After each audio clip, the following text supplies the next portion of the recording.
We are only limited by weakness of attention and poverty of imagination. That's the only limit we've got. Weakness of attention, got to focus on what it is you want. You've got to give it your undivided attention.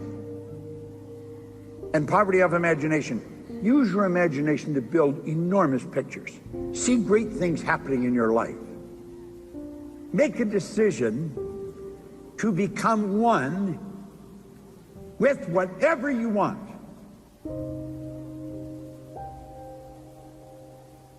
A lot of people are wandering around, they don't know what to do.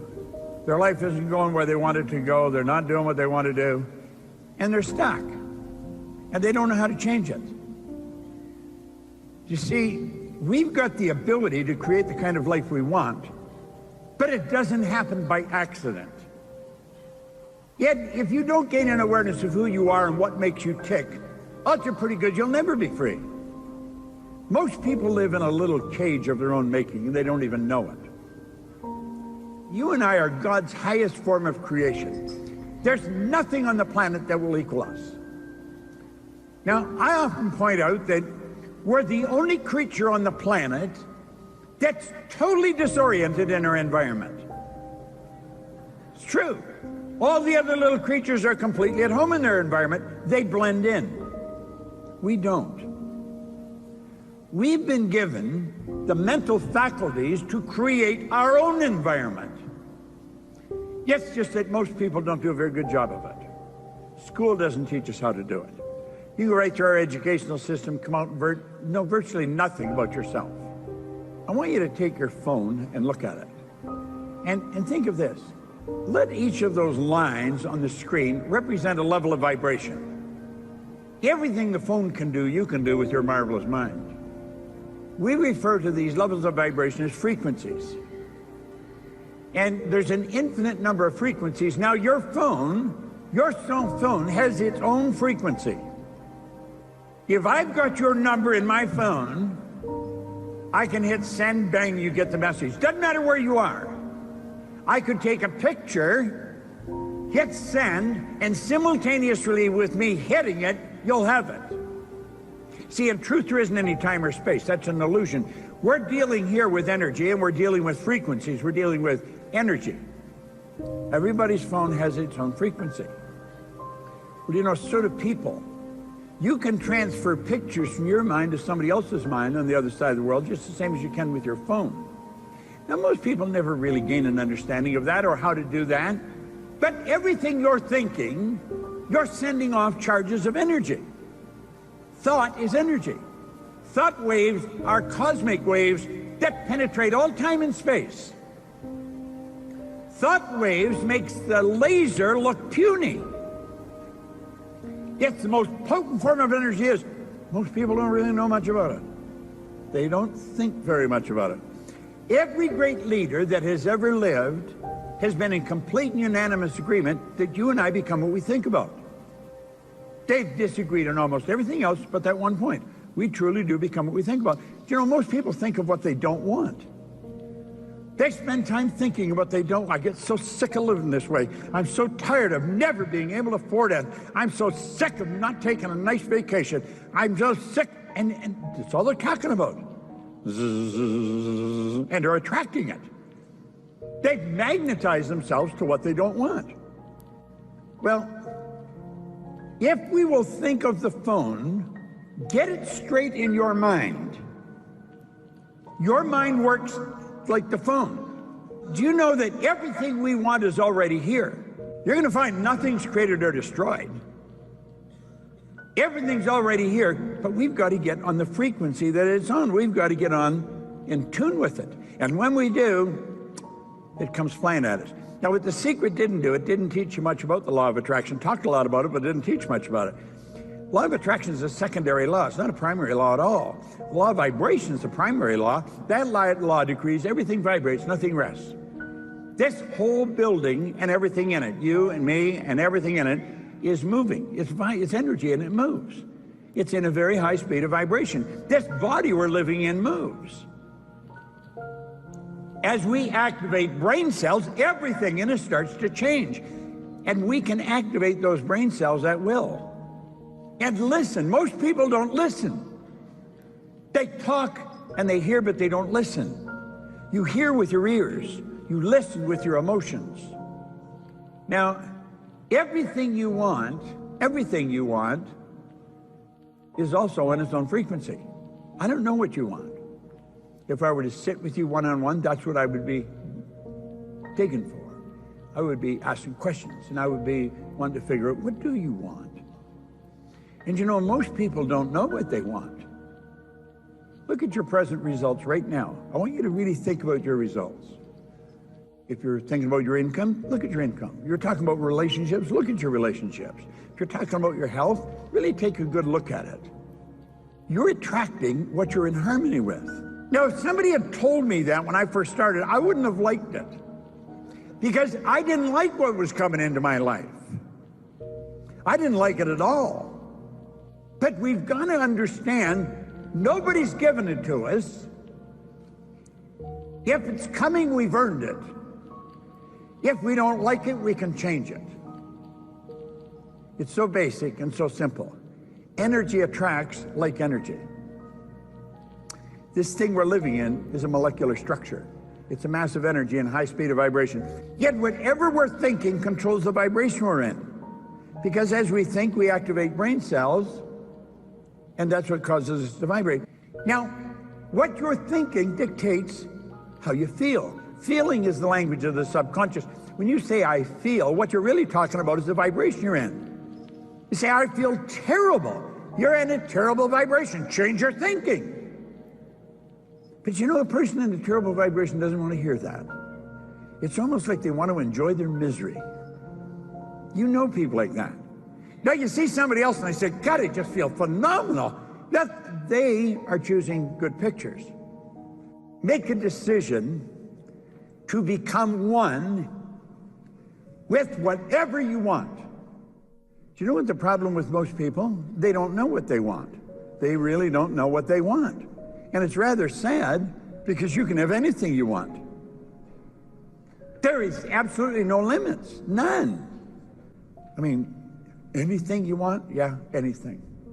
Anything. You create your own life. Doesn't matter what it is. There are laws that govern this whole universe. One of the laws that Carnegie gave us, that's one of the best, he said, any idea that is held in the mind, any idea, doesn't matter what it is, any idea that's held in the mind, that's emphasized, that you keep thinking about. Now get this, that's either feared or revered. He said, any idea that's held in the mind, that's emphasized, that's either feared or revered, will begin to close itself in the most convenient and appropriate form available. That's the perpetual law of transmutation. That's the law of the universe. Energy is always moving into form. Whatever you're thinking about, it's moving into form. It's like Van Gogh was asked how he did such beautiful work. He said, I dream my painting, and then I paint my dream. Write your goal on a card, tear the card loose in your pocket. Now what happens when I put my hand in my pocket and I touch the card, the sensory factor touch is affected. It sends a light message, rifle firing through my central nervous system, strikes those cells in my brain, they're activated, and the picture of my goal flashes on my mind. So you see, it's all electronic. You're much like your phone or like your computer. You're in charge, and you can dictate what pictures you want coming on your mind, and that picture must move into form. That's an absolute law. We're only limited by weakness of attention and poverty of imagination. That's the only limit we've got. Weakness of attention, got to focus on what it is you want. You've got to give it your undivided attention. And poverty of imagination. Use your imagination to build enormous pictures. See great things happening in your life.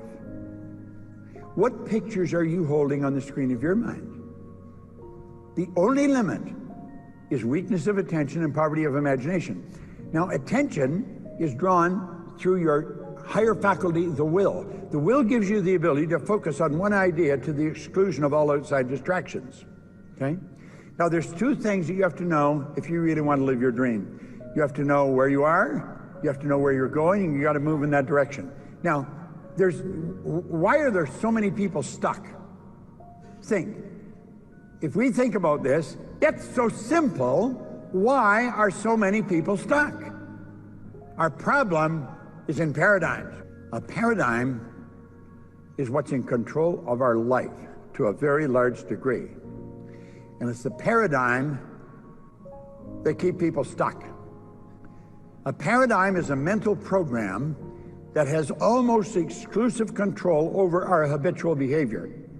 Now think, a paradigm is a program that has almost exclusive control over our habitual behavior.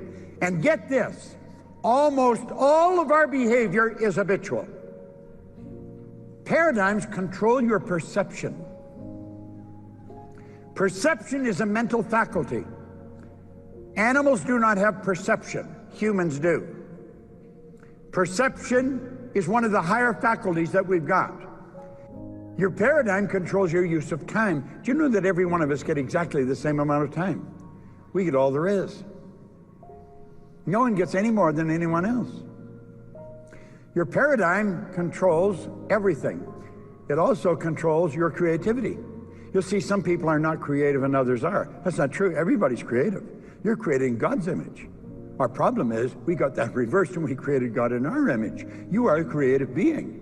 You are truly a creative being. Your paradigm controls your effectiveness because it controls what you do, how you do it. Yet, of course, your effectiveness is going to dictate your productivity. How productive are you? Now get this. Your paradigm controls your logic. This is huge. You'll have people say, well, you've got to be realistic. Or they could say, that's illogical. How often does logic stop you? Well, that's not realistic. If you can think it, you can do it when you think. And of course, it controls your ability to earn money. But you see, most people really don't understand money. All the money in the world is available to us. All we have to do is earn it. And working happens to be the very worst way to earn money. It's true. Listen. This guy studied 500 of the world's most successful people. And he pointed out in here, if you believe that hard work and honesty alone will bring riches, perish the thought it's not true. Riches, when they come in huge quantities, are never the result of hard work. Riches come, if they come at all, in response to definite demands based upon the application of definite principles and not by chance or luck.